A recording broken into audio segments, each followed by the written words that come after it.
the Showgirl Connection. I'm your host, Luann. So today we have a very special guest. Her name is Becs, and she's a Las Vegas showgirl, and I just found out, owner of City Cats production company. Yep. So she was in one of the big stage show spectaculars, Jubilee, that was on the Strip for 35 years. And then she was also dancing some of the smaller, Vegas showroom style shows. She was in Vegas the Show, Fantasy, Zombie Burlesque, and Dita Las Vegas. So, and we actually performed together in Stephen Sondheim's Follies last year. We did. So that's when I first met you. Yes, it was. Yeah. So welcome to the show, and she's currently with Babyface, and she's going to have to tell me who Babyface is because I don't know who Babyface is. But let's start from the very beginning. Did you start out taking ballet when you were little? What was how did you get to where you are today? Right, great question. Yes. So my mum put me into ballet at 3 years old, and that is where it started. And I continued, and I started tap and modern, continued adding every kind of style of dance onto my syllabus of training. And where are you from? So I grew up in the UK, if you can't tell by the accent. I'm from England. I grew up in Cheltenham in Gloucestershire, which is the southwest, like Midlands, closer to kind of Wales. And that's where I lived for the first 18 years of my life. And then at 18, after I graduated from what's called sixth form, because in the UK you can actually leave school at 16, and you can either go on to do a vocation, or if you wanted to get a degree and go on to college, then you have to stay in school until you're 18. So that's what I did. And then I moved to London at 18, and I went to the London Studio Centre, which is a performing arts college. Okay. So I have a degree in theatre dance, which is accredited by the University of the Arts London, and I had, wonderful training from Brenda Last, who now has an OBE, an Order of the British Empire, which she was awarded from the Queen. Wow. David Ashmole, Jane Sanig, Heather Walker, all of these amazing ballet dancers that worked either in the Royal Ballet or English National Ballet or London City Ballet, all these wonderful ballet companies. So I had wonderful training, and not only that, we also did contemporary and jazz and tap and singing and acting, and so it's a great college. London Studio Centre is a really wonderful place.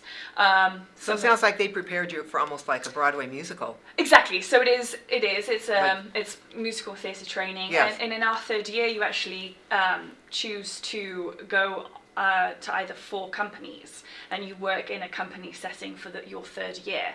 So you can either do the jazz company, the contemporary company, the ballet company, or the musical theatre company. And I chose the jazz company. And we toured the UK with our show that year. Okay. So, and then at the end of it, that's basically what your degree is. Of course, you have to write your dissertation and all of the kind of theoretical things, but also your end of year performance is also what you're judged on for your degree marking. So what a wonderful experience that was to set me off on the right path to lead me to this very wonderful career that I've had that's lasted decades and is still going. Yeah, what are you, somehow. 6 feet? Are you 6 feet? No, I'm just 5'10". I'm just a mere 5'10". Oh. I'm only a shorty. Yeah. So 5'10" and a little bit. So did people say, you need to go to Vegas because you're so tall? So obviously, then what happened after I graduated, I was still in London. Of course, we have Paris, right? And we have Germany and all these wonderful opportunities that Europe provides. Yes. I did get the inaugural cast for the Showgirls at Empire Casino, which was in Leicester Square. Unfortunately, they don't have Showgirls there anymore. But ironically, I never ever auditioned for the Lido or Moulin Rouge or any of the Parisian shows. I know, and I don't know. I do know how and why. It's because every time I was there, I missed it. I would go to Paris a lot for gigs, but I never was able to audition. What happened then at 24, I did a cruise ship and I met my husband. My husband is American. He was a clown with the circus. His first job was Ringling Brothers. Yes, so he toured the US with Ringling Brothers on the train. The full clown story. And when I met him on cruise ships, he had his own comedy juggling show. So he was one of the specialty acts in a dance show on the cruise ship? He was a guest entertainer, so he had his own show. All right. And I was in the production cast. And so that's where I met Sean, and really the rest is history. You know, we did long distance for 4 years, three contracts I did in that time, where we spent the full 6 months together. And every time I was off, I was back in London, but then traveling back and forth either on the ship or visiting him in Maine, which is where his family is. And yeah, then he asked me to marry him in 2010.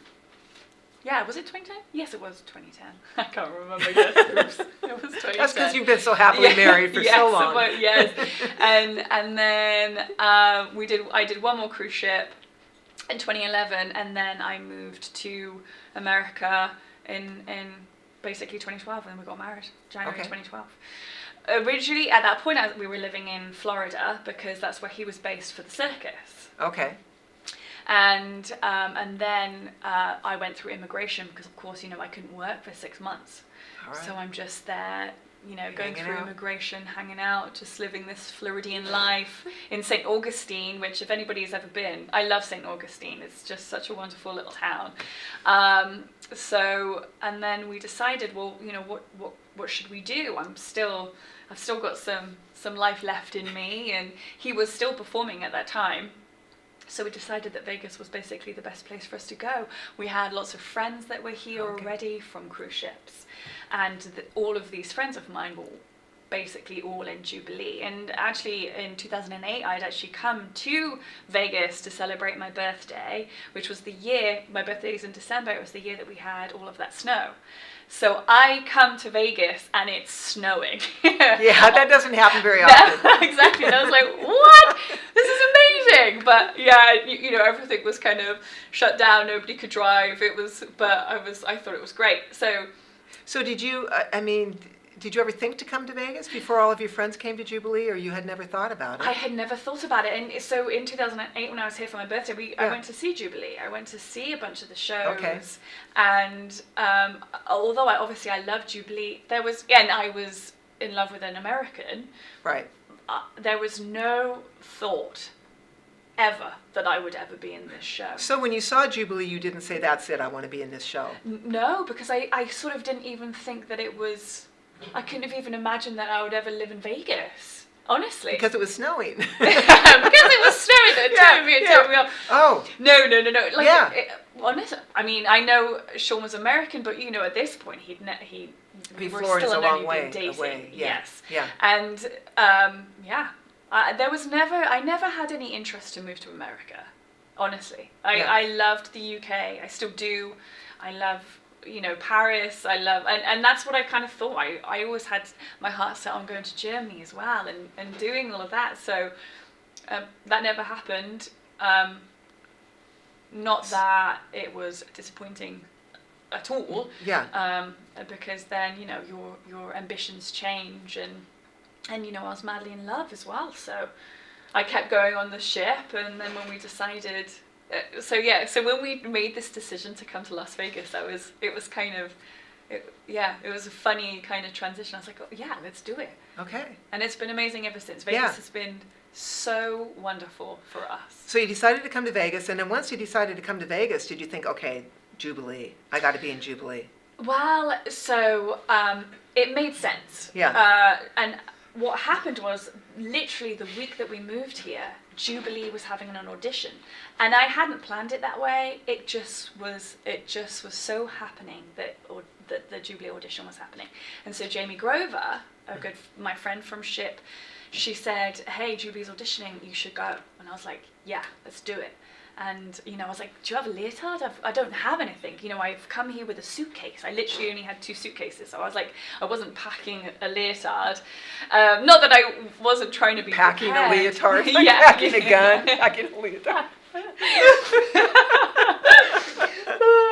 But so she let me hear leotard, and then I went to the audition, and which was awesome. Like, it was a 7-round audition. How many people? Really, Did a lot of people show up? Yeah, like at least probably 100. Yeah. I mean, that lineup. There's photos actually from. I should probably give them to you. Photos from my original audition, and it's this line where it's crossing the entire stage.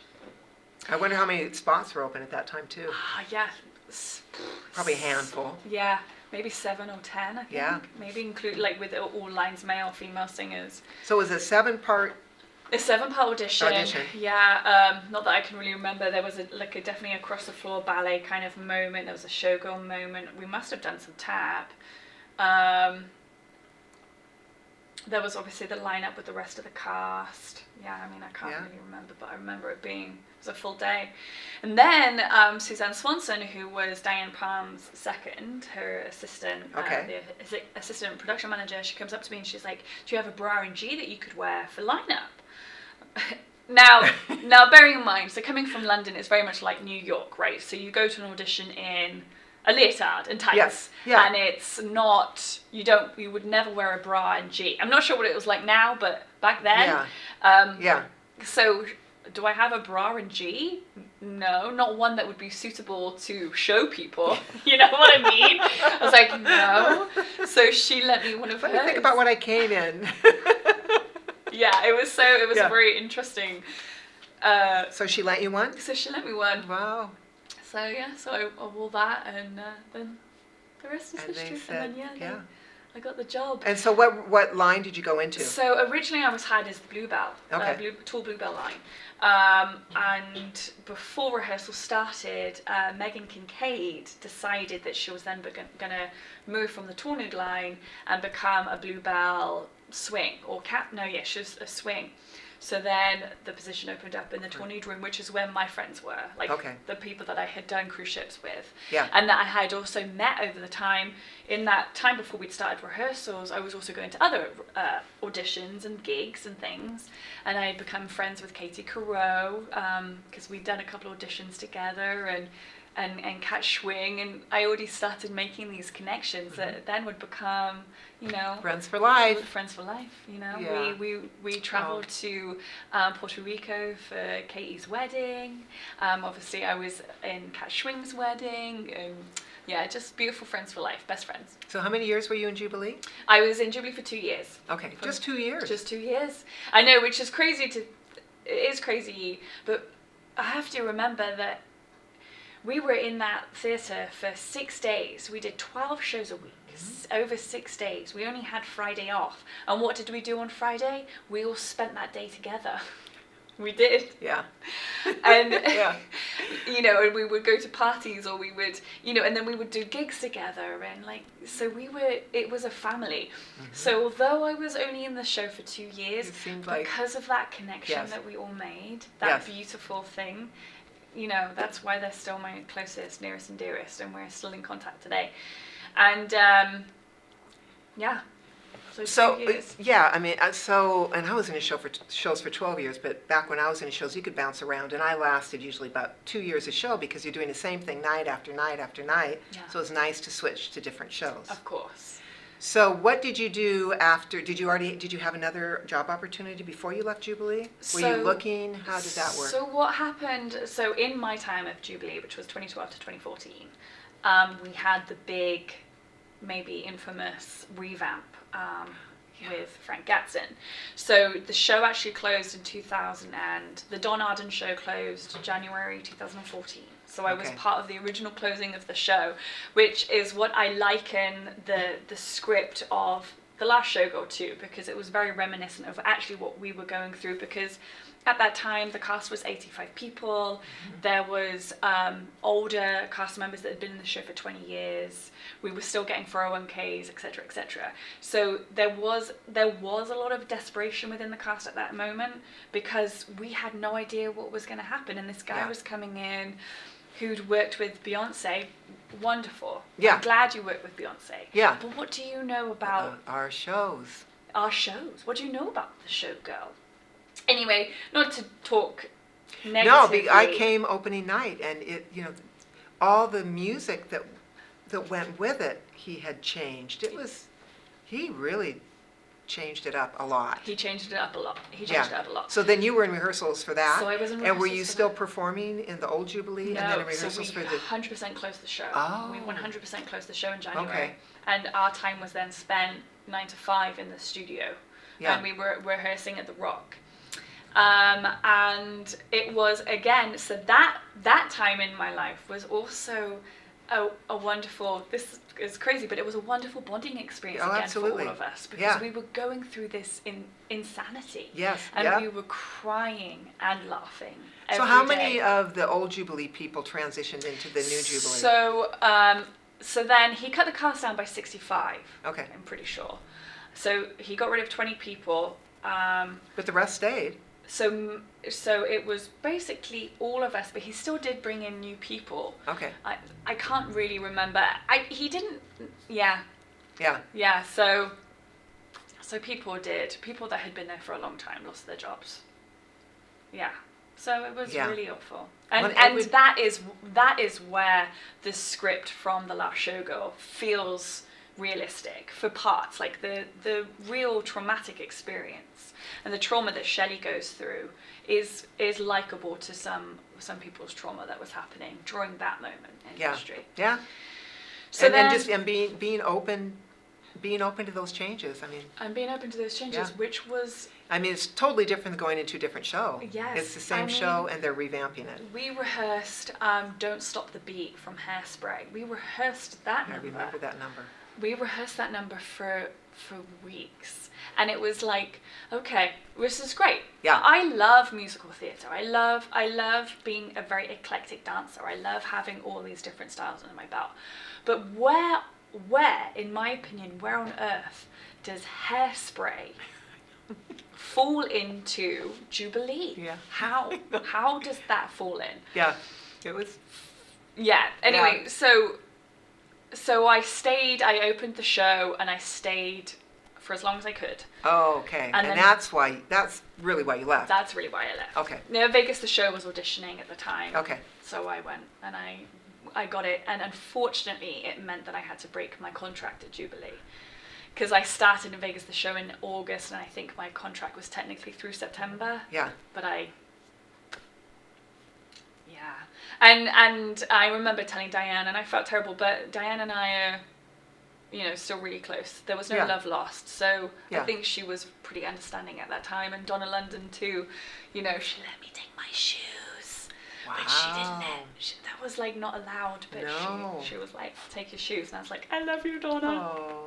Yeah, no, that's a big deal. So that was a big deal. It was a big deal. Being able to take your shoes was a big deal. Yeah, I get it. So so then I moved into Vegas the show, which is totally different because it's very small. Of course, right. Our cast, we had 10 female dancers and 4 male dancers. So yeah, I mean, going from a cast of what was 85 to then 21, including the singers, plus and specialty acts, but stylistically, Tiger Martina is a wonderful choreographer, and it was jazz. It was, Showgirl, we had Showgirl elements, but it was jazz in theatre, and it's such a great and powerful, and although I started the show as chorus, I then became the lead. Nice. And so I got to play Lady Luck, which is such a great number, and any woman that is lucky enough to be cast in that number, I mean, to feel that power and to dance with these boys around you and supporting you, and it's just about you in this green dress. It's you and Frank Sinatra in this famous green dress, and it has been. So Vegas the show opened in 2011, and it really has been, that number has been, a focal point, I think, of Vegas. Since. We're gonna have to take a quick commercial break, but don't go away. We're gonna be back, and we're gonna talk more about Becs and her career and where she went and where she's going, and we'll be right back. Hi, I'm Carrie with Premier Showgirls. I book real live Las Vegas showgirls for corporate events, trade shows, all sizes and types of events. I also work with some of the best celebrity impersonators in town: Elvis, Marilyn, Rat Pack, Frank, and Dean.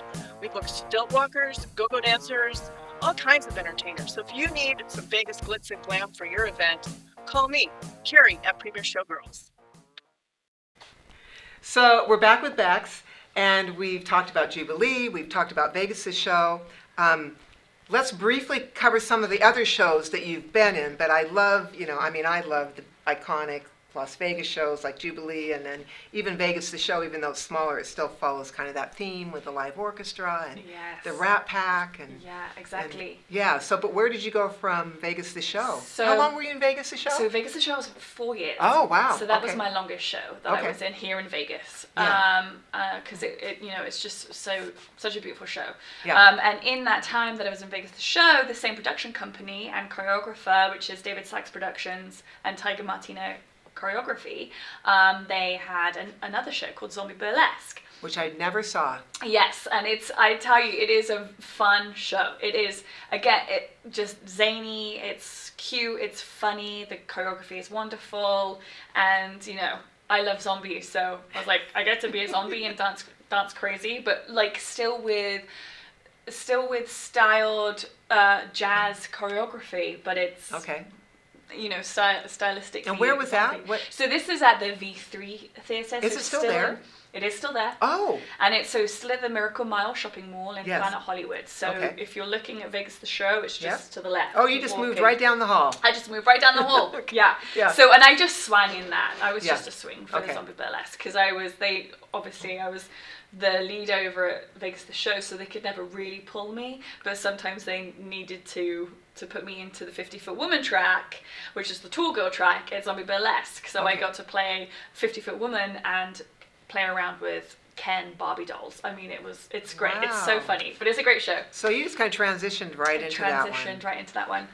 And then so after 4 years of David Sachs Productions, I wanted something different in my life, and I didn't know what that was, so I left the show, and 2 weeks later I got pregnant. And so then I was like, aha, this is what I wanted. So we moved on to the next part of our life. And then after having Arabella, I then opened up City Cats. So that's when City Cats was born. At the same time that my daughter was born. Because it was time. And also, what also was happening during my time in Jubilee and Becs the show, I was choreographing for Tao Group, and Tao Group's main clubs at that time were Marquee, Tao, and Lavo. So I was choreographing for all these wonderful DJs: Benny Benassi, Cash, Cascade, the list goes on, Porter Robinson, and I was creating all these awesome shows. My favorite shows that I ever created for the nightclub was definitely Benny Benassi, because he's just such a wonderful guy, and also obviously a great DJ and music producer, but he was very involved in creating these shows. And so we had this giant LED wall at Marquee, and his show Shadow and Silhouettes, he basically was like, here's this video that I've created for this wall, create choreography. So I got to basically direct, choreograph, cast, and create the show on this to his music, obviously, with this video. So that was my first time actually using video. It's not a projection, but like a video screen that I could choreograph on. So then I was like choreographing and creating movement to the video that he had created. So like we're like pushing and making shadows and silhouettes. So how many dancers? So there was 10 of us. Okay. And on this, I don't even know how big that wall is, like 40 foot probably. It's huge. Giant, yeah.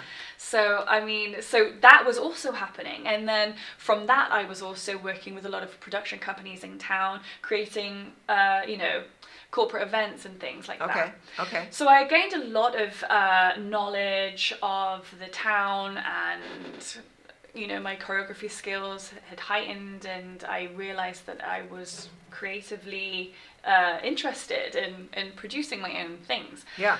And so when I had Bella, then I decided that this was the time that City Cats was going to be born, which was a first dream of mine back in 2012. I literally woke up one morning and City Cats was And so what there. is City KATZ? What is that? KATZ. So City Cats itself is actually a show that I have still not done. Oh. But that is the basis of it. It is a show, and it's a female percussion tap show.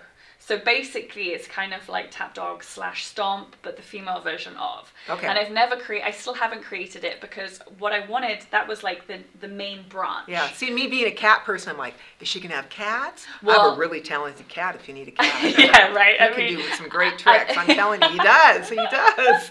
And I love cats too. So it was just like, this is what and because it is feline, and so we are. Nice. Yeah. It is about that essence of that strong female character, that feline, Catwoman, as it were. So this is kind of where the show is. It's about female empowerment. That's that is the base of this show. But also, I wanted to have a different branch. I wanted to have the corporate production, like corporate events branch. I wanted to have a TV show, which is also like, another dream. So I have all of these things that is part of the branding of City Cats. But I knew where to make money to start with is obviously corporate events. Yes. So I started City Cats. My first major thing was the Link Promenade. So that was my first client, and they used to put on over the fountain Halloween and Christmas shows, or Halloween and holiday shows, I should say. Wow. And so my first real major event for City Cats was the Halloween show, 2019. And I cast, how many dancers did I have? Like 15 dancers maybe. Okay. And it was this big witching hour. It was called the witching hour. So it was, my husband, bless his heart, made me this giant cauldron that was hiding the singer. So it was like 4 foot by 4 foot cauldron, and the singer would pop out after the witches had done their spell. I mean, I don't know. I love Halloween anyway. Yeah. So that was my first major thing. I then went on to do a birthday party, and then a major corporate event in January of 2020. And then, of course, we know where that leads. Yep. So that was a shame, obviously. But then coming out of 2020, I then got booked into fantasy. So that's when I started in fantasy. Okay. And at that time also I was working for World Team Tennis as their dance captain. And we did we were actually the first successful sporting event and tournament that happened in COVID. So we went down to West Virginia, and we were there for 3 weeks, and we stayed in this beautiful hotel that I can't think of the name for the life of me. You can make it up. I could make it up. It was the White House Hotel. Yeah. But it was this. It did kind of look like the White House. This big white. Everyone's probably like, Becs, it's this, duh. Yeah. So we were there, and it was a bubble system. So we were all testing every day. Nobody was allowed in or out of the bubble. So it was all the sports team. I had my husband with me. We had the dancers. We were all living together, and like the tennis players and their trainers. We had the PT people, like all of us were just in this bubble, so we were eating together and hanging out together. But it was successful. Nobody got COVID, and the whole tournament was there. And Vanessa Williams was there playing, so we had all these big tennis stars. So that's what I was doing in COVID. Very fortunate for that. And then after that, then I got fantasy. So I was in fantasy, and at that time we were at the Luxor. Okay. Because I guess who had been there before us? Chris Angel? That show had closed, so they had this big space.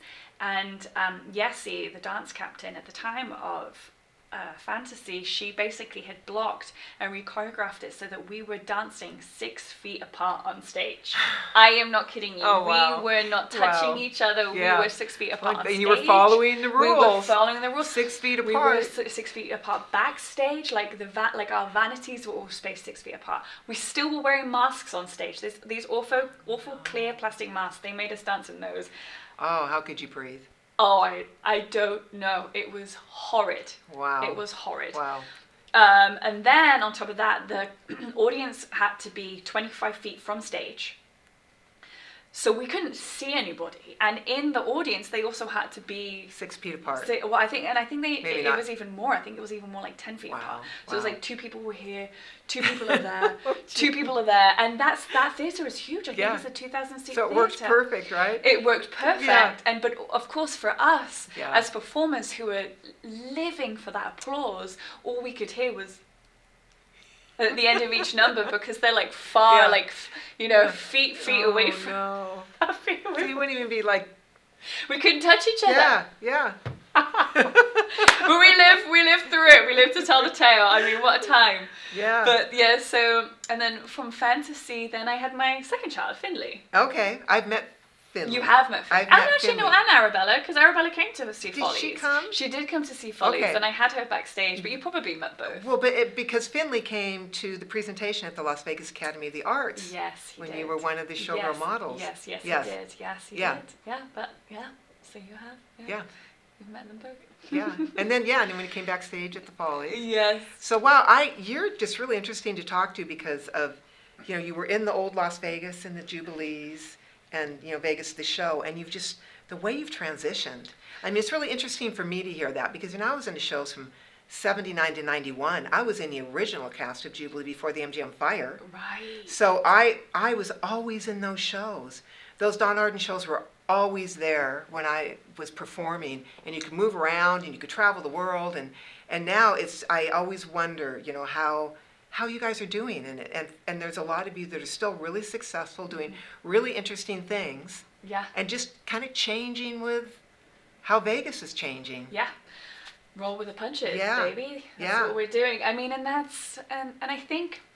And then you were in Dita. Of course. The Dita Von Teese. So, and that, exactly. So then that brings me, after Finley, then that brings me up to Dita. So Dita and Follies and the last Showgirl. Yes. And so, obviously, Dita had her show at Jubilee, and she was using the Jubilee costumes, and mostly her costumes. I never auditioned. Oh my God! So you saw the Jubilee costumes in the original Jubilee, the second version Jubilee, and then Dita. Dita.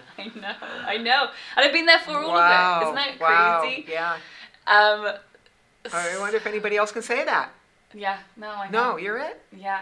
Well, I mean, as far as like dancing in the show, but well, yeah, and wearing those costumes in three different shows. Within those shows. I know, what a time. But in Vegas the show. Did you wear one of the Jubilee costumes? No. In the last Showgirl. Oh, and the last Showgirl, yes. We wore Jubilee costumes in the last Showgirl. You've worn those costumes in 4 different shows. Yeah, exactly. I know. Well, there we go. Bob Mackie and Pete Menefee, they knew what they were doing. Yeah. They've lasted, you know? I mean, and they're still going strong. So, and more shows are using them now. It's not just Dita. And that's changed too, because when I was in Aledo at the Stardust, and there were 13 editions, they were burning those costumes. The girls talk about when they'd run off the stage and there'd be big incinerators in the parking lots, and they would burn those costumes, and the dressers were frantically taking, the jewels and things off that they could use. God, it's so sad. All that history. And that Jubilee's been able to those costumes. Hold on to it, because the Jubilee, they held on to those costumes for a while too, before it's been the horseshoe, right? That's been more open to those costumes being used. Yeah. And, at least they are being used, and they are being seen, and it's better than, because they weren't even putting it into a museum. And of course, Grant Filippo's done very well with his museum, the Showgirl Museum, and he has some Jubilee costumes, but but also it's like you have 150 of one costume kind of thing, in some cases. And they were talking about so much. Remember, they were talking about doing a museum before COVID. Yes. Bally's was. They were going to use like the upstairs dressing rooms. Yes, and that obviously has never happened. No. It's not happened. So I'm glad that these costumes are being used, and in turn, Caesars are making some money from it too. So I mean, it's a win-win. Yeah. Because they deserve to be seen. They deserve to be out. They deserve to be costumes. used. Yeah. Yeah. So I'm really lucky. I'm really glad that my career has taken the route that it has, and then I'm glad that I've been able to transition from a traditional showgirl to a more 2025 contemporary showgirl. And then being a choreographer. And I mean, there's so many dancers. There isn't a lot of opportunities for all of us to become choreographers. I mean, that's a really And that a great is- transition too. And that is another thing with City Cats. So obviously I spoke about how it's about female empowerment, but it was also, it came about because when I was in Jubilee, I saw these wonderful dancers that weren't being utilized in the way that they could be utilized. And although it was a great job, there was so much passion and so much more that everybody could do. Yes. And I wanted to make work for everybody, and I wanted to make work for my friends. Yeah. That's what it was. Uh-huh. And I wanted us all to work together here and there and everywhere. And I wanted Yeah. to take my friends and go here and there and everywhere. And that was really also what it was about, making work. What is more empowering and more wonderful than making work and paying your friends? How is And that using not all the your best? showgirl connections, And all exactly, those and using wonderful all your- connections. Exactly. Yeah. So that's what it was, and that's what it still is. Like, and I'm so grateful that I'm still, and the fact that I'm still working in the industry, I'm still learning and meeting people Yeah, as that's well. great. I'm That's still great. meeting new people. Yeah. So I still have this plethora of Yeah. young ones coming in too, you know, and meeting young talent and Because seeing I always young worry talent. about the younger dancers. You know, what opportunities do they have? I have? mean, we could buy homes and raise families and go to school, and Yeah. you know, and what jobs are out there for dancers? So it's so wonderful Exactly. because we're still the entertainment capital of the world. I mean, the Showgirl Yeah. is still the icon of Las Vegas. She still is. She still is. She still is. Yeah. And she has been since she came to town in 1958. But you know, it's that transition, Yeah. and then still keeping her beyond what you're seeing on the strip. Right. Oh, well, of course. Right? Still having class, and that is that's also it. Like, City Cats is sophisticated as well. I still want people to be sophisticated. I don't want anybody to ever think that what I'm producing is the Showgirls on the strip.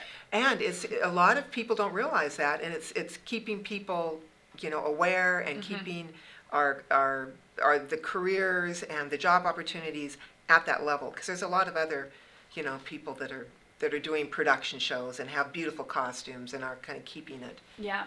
where it should be. Yes. Right? I Yeah, mean, even though it's absolutely. different, because we would have never left the stages, we would have never gone outside of the showrooms. I think, Right. you know, just the whole environment's changing. Yeah. But that's great what you're doing. Thank Wow. you. Yeah. Thank you. Wow. Thanks. Yeah.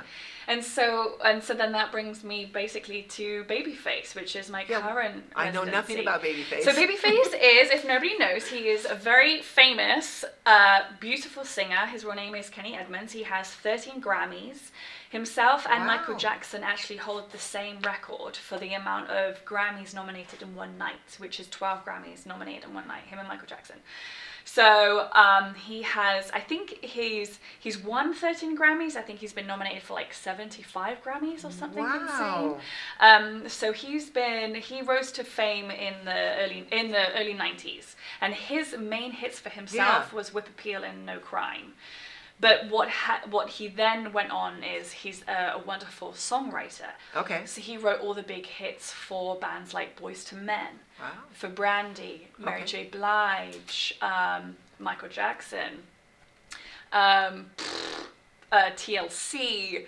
Gosh, like the list goes on. But almost every hit from the like 90s, 2000s of R&B singers is actually Babyface. Wow. So you do know Babyface. You I just do. don't know I that just you didn't know know. Babyface. Yes. Yeah. So and he's hired dancers. He's got dancers. Yeah, he's hired How City many Cats. How many? So there's 4 of us, Okay. and we're in 3 numbers in his show. The first, which is No Crime, we're in my signature black and gold Showgirl costumes, which we also used in the Follies, Okay. in the finale of the Follies. So those are the costumes that we Yes. used. So that's our Wow. opening number Okay. to No Crime, and then we come back on and do Whip Appeal. And we have this beautiful white costume that I made.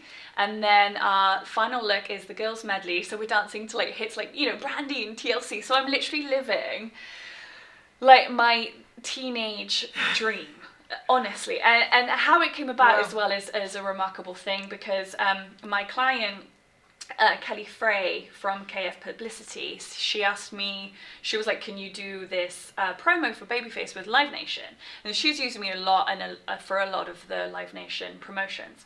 So we did the the promotion video because he was extending his residency at the Pearl Theatre at the Palms.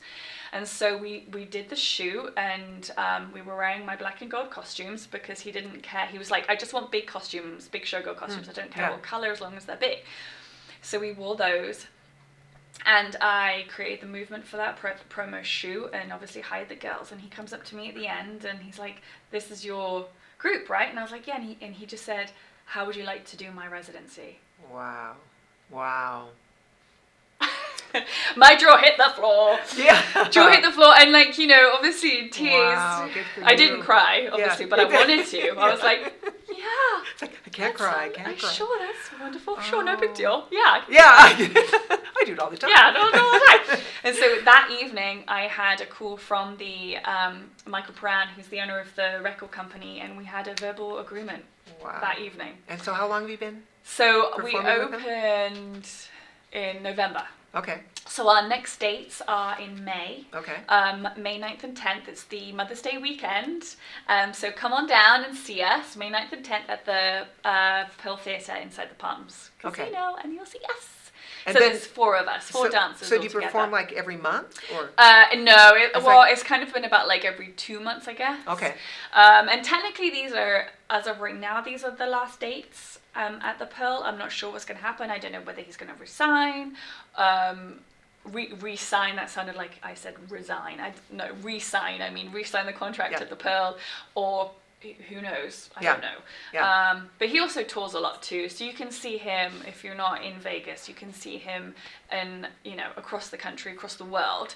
Would you ever tour with him? I mean, yeah. I'd love to. I'd love to tour with him. So, you know, Kenny, anytime. To be continued. To be continued. Oh my gosh, thank you for coming on and talking to us about everything that you're doing. I had no idea all the things that you were doing. Oh. I mean, our paths have started to cross, and I just love having you in my life, but I didn't, and that's even when I was in the shows way back in the day, we were just doing stuff, right? Yeah. So I love to do these interviews because then all of a sudden you're like, wow, you were in that show, or I was in that show, but 10 years later, 5 years later, and we were just all, traveling the world and doing, dancing in the shows and changing lives. Yeah, changing. And so, by the way, do you know Sarah Sutter? Right? I do. Of course, I know Sarah Sutter. Because she's on the next episode. Oh, she is? Yes. And I thought maybe she could just come on and say hello. Oh, I love that. I know she's in the studio. I would love to see her. Sarah! Hi, sweetheart. Hi, darling. Good to see you. You look beautiful. Hi. Nice to see you. Yeah. And you were in the Follies, right? I didn't do the Follies. Jubilee. She was Jubilee. Oh, because your name was, someone's name, as Sarah, was in this hat. Oh, a different Sarah. And so we thought maybe it was your hat. It's not my hat, but I'll take it. Okay, well, I just happen to have 3 of them here today. Okay. And I thought we could just all put the hat on for fun, right? Okay. Yeah, so let's do it. And these are from the Follies. Wonderful. Yes. Look at this. I'm telling you, people had small heads. You know what this could have been from? I wore this at LVA. Oh, yes, you did. I did. But we wouldn't have put your name in. If that name's, But that's right. You did wear this in LVA. I did. Look at this. I've got these elastic. I know. It's like, can I get it on my big head? I mean, I've always had a hard time. Even when, Oh, fits like a glove. You can do a group shot. Yes, that sounds wonderful. Thank you so much for coming to the Showgirl Connection. Oh, John's getting us in the screen here. I thank you so much for coming on the show, and you're next. And I'm so glad. I love these Showgirl Connections, and that's what it's all about, right? Yes, it is. The Showgirl Connections. Absolutely. So we'll see you next time on the Showgirl Connection. Allez!